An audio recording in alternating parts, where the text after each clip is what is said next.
Wipe your own tears, troll amongst yourselves with Elon, and leave us alone. You got your heart's desire, the president you dreamed of, and worship instead of Jesus. I don't like clowns.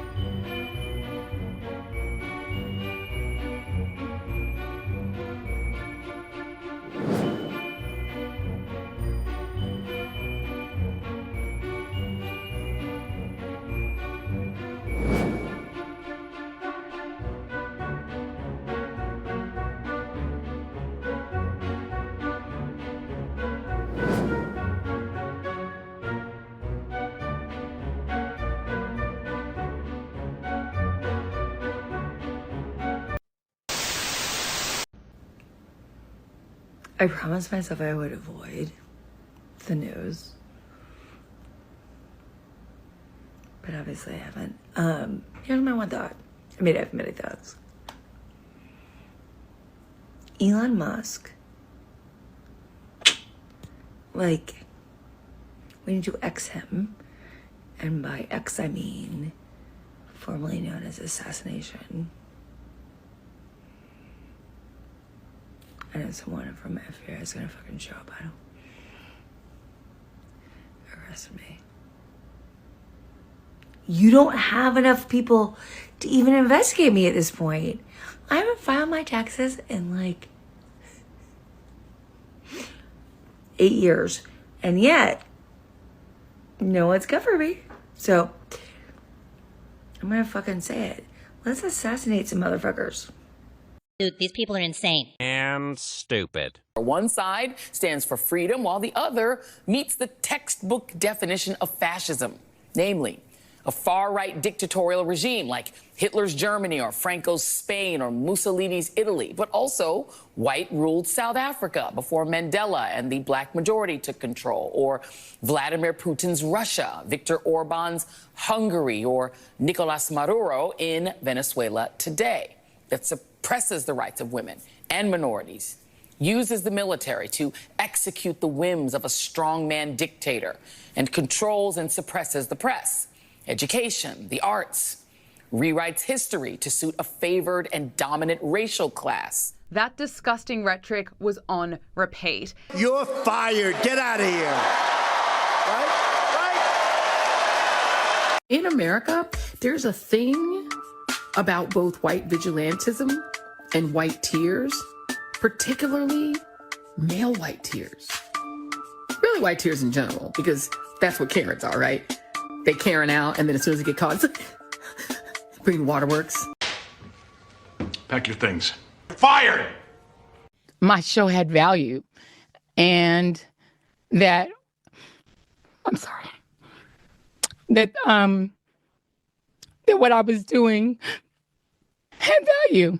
Joy Reid, your show had no value. It was trash, it was propaganda, and it was one of the most damaging things to the unity of America that I have ever seen. There was not one single scam over the past 5 to 7 years that you have not foisted on the American public. No, it had no value, Joy. It was just hysteria, lies, race-baiting, hyperbole, designed to agitate the ill-informed left who really don't need any further help in being angry and miserable. White men can get away with that too. And it has the same effect. Even as the right tries to politicize the idea that masculinity is being robbed from American men by multiculturalism and wokeism, they still want to be able to have their tears. Ew, you're so disgusting. How'd you even get that job? D-E... The big news tonight will be Joy Reid's final show on MSNBC. Single tear, white woman tears happening right here, Joy. She was officially fired over the weekend because she's a racist, horrible news anchor with no ratings. And that's really been the truth for a long time. Let me just say to Megyn Kelly, in my 30-some years as a journalist, in my 50-some years as a person of color. Go f yourself. Okay? You did nothing but smear, denigrate, and bully all of us because we did not fall in line with that agenda. So your tears are delicious. I care nothing about these tears because you are a liar, you are a racist, and you are a propagandist, and I'm glad your show is gone. Wipe your own tears, troll amongst yourselves with Elon, and leave us alone. You got your heart's desire, the president you dreamed of, and worship instead of Jesus. And this time, you didn't even have to storm the Capitol, smash the windows, or try to kill police officers or issue death threats to poll workers. See? You did it just by voting this time. Congrats.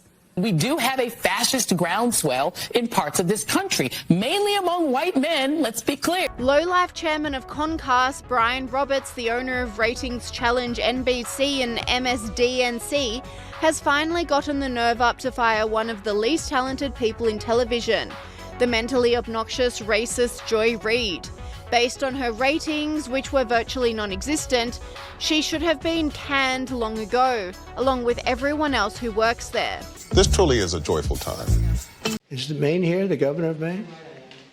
Well, are you not going to comply with it? I'm complying with state and federal laws. Well, we are the federal law.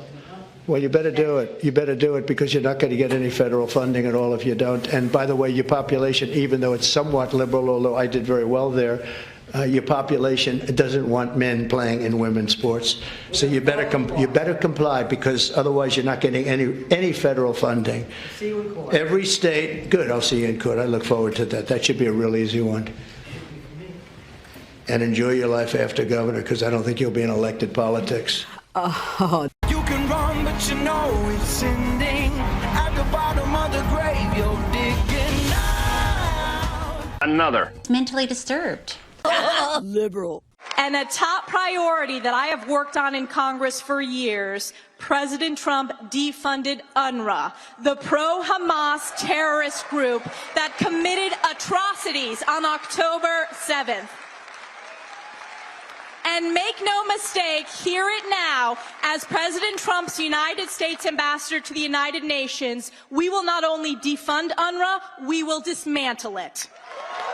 One of the issues I've got with the UN, one of the things they rarely speak about, including the UN Human Rights Council, is the persecution of Christians. And this next story is particularly disturbing. 70 Christians have been beheaded by Islamist militants in the Democratic Republic of Congo. The 70 Christians were rounded up by these Islamist terrorists, held hostage in a small Christian church where they were tied up, and all 70 were beheaded, according to Open Doors, which monitors Christian persecution around the world. Josh, the group responsible is affiliated with Islamic State, and sadly these horrific incidents are not all that rare in parts of Africa. Open Doors reports on this on a regular basis, and it makes for absolutely horrific reading. Absolutely horrific reading indeed. I couldn't believe this headline when I saw it. It's just appalling. It's just absolutely positively appalling there. You typically see these sorts of stories sometimes in Egypt with the Coptic Christian community when it comes to Muslim Brotherhood affiliates. Sometimes you see it in Nigeria with Boko Haram.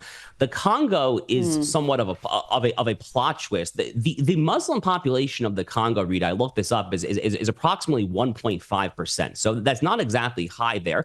Clearly, this ISIS affiliated group is punching far above its weight there, but it's just another reminder, as if we needed it, that radical Islam continues to be a genuinely lethal threat for Jews and Christians all throughout the world. I mean, whether or not we're in the West, whether or not we're in the Southern Hemisphere, Western Hemisphere, no matter what it is, radical Islam remains a terrible threat. I was born Muslim. I will die Muslim. I would, in fact, make sure that we immediately surge to the border. All those people are seeking asylum. These people are just idiots. I really, I'm at the point where it's become really hard to have an intellectual debate with any of these people, because the level of stupidity that they are displaying every single day is frankly embarrassing, not just in Congress, but as Americans, and the fact that these people are allowed to say just the most ridiculous things tells you that the dumbing of the United States has arrived, because how else do we get a Trump presidency again? So who the fuck does this girl think she is? And why is she in our government?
It is a messed up world.